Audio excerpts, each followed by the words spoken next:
Assalamualaikum warahmatullahi wabarakatuh. Salam Bone Sehat. Minal aidin wal faizin, mohon maaf lahir dan batin. Pertama-tama saya sampaikan salam dari Ibu Ketua Forum Kabupaten Bone Sehat, Nyonya Haja Kurniati Andi Fahsar Mahdin Pajalangi, SH Speak Notaris. Pada kesempatan ini, berhubung dengan adanya penyebaran virus corona, maka kita melakukan pembinaan kecamatan sehat, Pogja desa sehat, Pogja kelurahan sehat dilakukan lewat media sosial. Olehnya itu, pada kesempatan ini, pertama-tama yang saya hormati dan saya banggakan para pembina Forum Komunikasi Kecamatan Sehat. Dalam hal ini adalah Pak Camat, kemudian pembina Forum Pogja Desa dan Kelurahan Sehat, dalam hal ini Kepala Desa dan Pak Lurah, dan terkhusus kepada Ibu Ketua Forum Komunikasi Kecamatan Sehat, Ibu Ketua Pogja Kelurahan dan Desa Sehat, di mana saja berada di seluruh Kabupaten Bone. Pada kesempatan ini kami mau melakukan pembinaan khususnya tentang kesekretariatan atau kelembagaan, karena hampir 80% kepengurusan di kecamatan itu berubah, karena camat yang lalu itu banyak yang dimutasi menjadi kepala bidang, menjadi sekretaris, sehingga camat yang ada sekarang ini adalah baru, sehingga penting untuk mengenal bagaimana penyelenggaraan Kabupaten Sehat. Karena minggu kemarin kami sudah mengupload tentang Perda nomor 4 tahun 2014 tentang penyelenggaraan Kabupaten Sehat. Sekira untuk lebih jelasnya nanti Bapak dan Ibu dapat membuka lagi channel kami, channel Bone Sehat. Di situ ada penjelasan tentang Perda nomor 4 tahun 2017. Perlu saya mengingatkan bahwa insya Allah pada tahun 2021 kita akan diverifikasi lagi untuk peningkatan status, apakah kita bisa mempertahankan status Wistara atau tidak. Nah, olehnya itu pada saat ini kita harus mulai membenahi diri. Jadi para ketua FKKS, ketua Pogja dan ketua Pogja Kelurahan Sehat, ini perlu diperhatikan, yaitu pertama adalah mengenai legal aspek, yaitu SK yang selama ini ada yang sudah kadaluarsa. Nah, olehnya itu yang merasa dirinya sebagai camat yang baru itu di dalam penyelenggaraan Kecamatan Sehat berstatus sebagai pembina Kecamatan Sehat. Kemudian untuk menjadi ketua Forum Komunikasi Kecamatan Sehat diharapkan kepada Ibu Camat yang diangkat, yang dipilih menjadi ketua, supaya komunikasi di antara pengurus yang ada di kecamatan ini itu bisa berjalan dengan baik. Sehingga kita harapkan kepada para ketua Forum Komunikasi Kecamatan Sehat ini mengikuti dengan baik sosialisasi ini, karena kemarin minggu kemarin kami sudah menyampaikan tentang Perda nomor 4 tahun 2017 tentang penyelenggaraan Kabupaten Sehat. Jadi ini yang perlu mungkin Ibu Ketua dan pembina Kecamatan Sehat memahami tentang bagaimana kepengurusan, bagaimana sumber dana, kemudian bagaimana kesekretariatan. Nah, untuk saat ini saya akan menjelaskan tentang bagaimana sekretariat. Jadi setelah ada legal aspek SK kepengurusan kecamatan, desa dan kelurahan, maka perlu ada pengadaan sekretariat. Nah, di dalam sekretariat itu harus ada tenaga administrasi. Tenaga administrasi di sini itu disesuaikan saja sesuai dengan kebutuhan.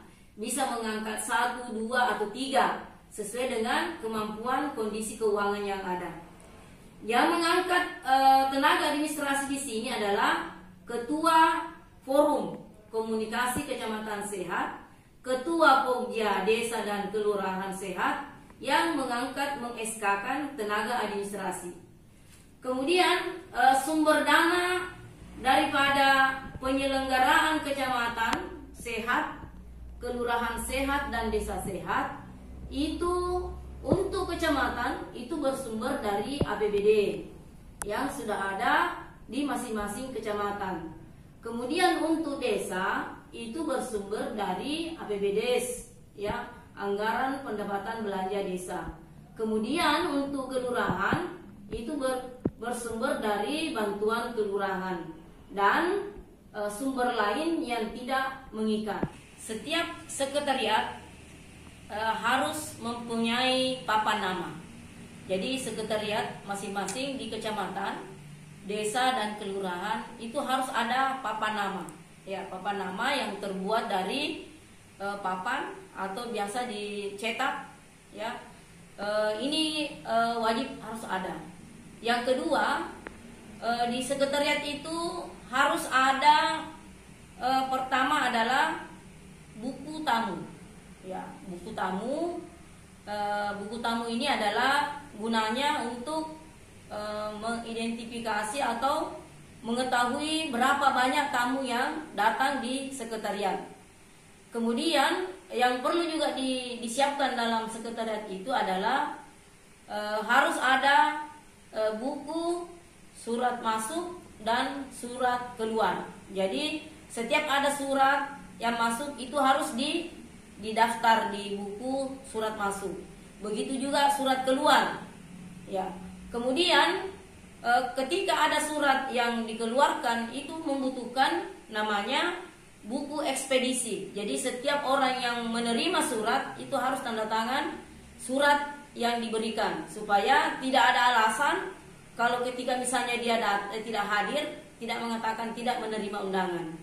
Yang berikutnya adalah ada buku kas. Ya, ada buku kas. Buku kas ini itu diperuntukkan untuk mencatat segala uang yang masuk dan uang yang keluar. Jadi ini buku kas adalah buku pembuktian bahwa uang yang ada di sekretariat sudah sekian banyak. Jadi dana itu ada dua sumbernya, yaitu dana dari pemerintah dan dari pihak ketiga yang tidak mengikat. Kemudian di sekretariat juga itu harus ada rencana kerja. Rencana kerja yang ada di sekretariat itu adalah rencana kerja kelembagaan. Misalnya pengurus berapa kali akan melakukan rapat internal. Ya, ditulis seperti itu ya. Jadi ada nomor uraian kegiatan, kemudian volume, kemudian bulan, kemudian targetnya berapa, kemudian realisasinya berapa.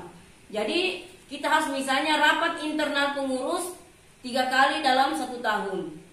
Kemudian rapat koordinasi, kemudian rapat pembinaan, kemudian melakukan sosialisasi, kemudian melakukan kunjungan kerja misalnya, atau kaji banding. Jadi itu adalah salah satu contoh program kerja kelembagaan.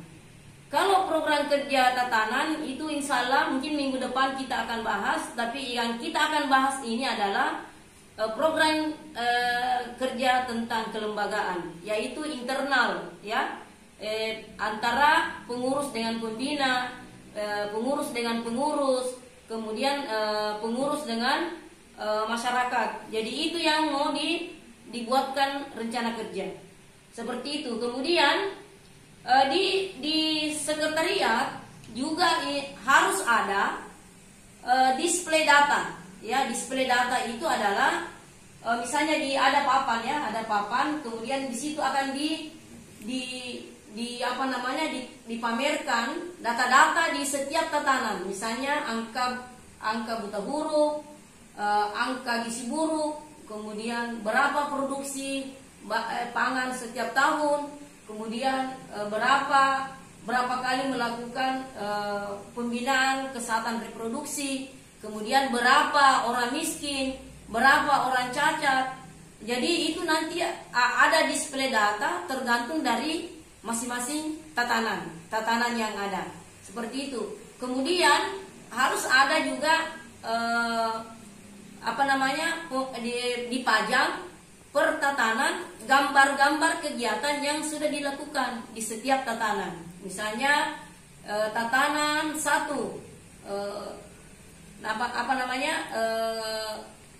pemukiman, sarana dan prasarana umum. Ya, di situ nanti kita akan memperlihatkan mungkin tentang penghijauan, bagaimana udara bersih, bagaimana sosialisasi tentang larangan merokok sesuai dengan perda yang ada. Kemudian misalnya tentang tatanan 9, yaitu kehidupan sosial sehat. Itu harus dipajang. Misalnya apa yang dilakukan selama adanya bencana ini, ya, bencana yang diakibatkan oleh virus corona. Jadi Bapak Ibu yang saya hormati, para pengurus forum kecamatan, desa dan kelurahan harus dipersiapkan itu kegiatan-kegiatan yang sudah dilakukan sejak adanya COVID-19 atau virus corona. Yang terhormat, yang saya banggakan, Petra Camat, Ibu Ketua Forum Komunikasi Kecamatan Sehat, perlu disosialisasikan ke tingkat desa dan kelurahan. Ini wajib untuk dilakukan. Setelah itu jangan lupa ya, like, komen, kemudian subscribe dan aktifkan notifikasinya dengan cara seperti ini. Dipencet, kemudian pencet ini, dan pencet ini. Ini tidak berat untuk dilakukan, hanya sekedar disentuh saja. Insya Allah mabaraka ilo kediniman. Demikian, wabillahi taufiq wal hidayah. Wassalamualaikum warahmatullahi wabarakatuh. Salam penasehat.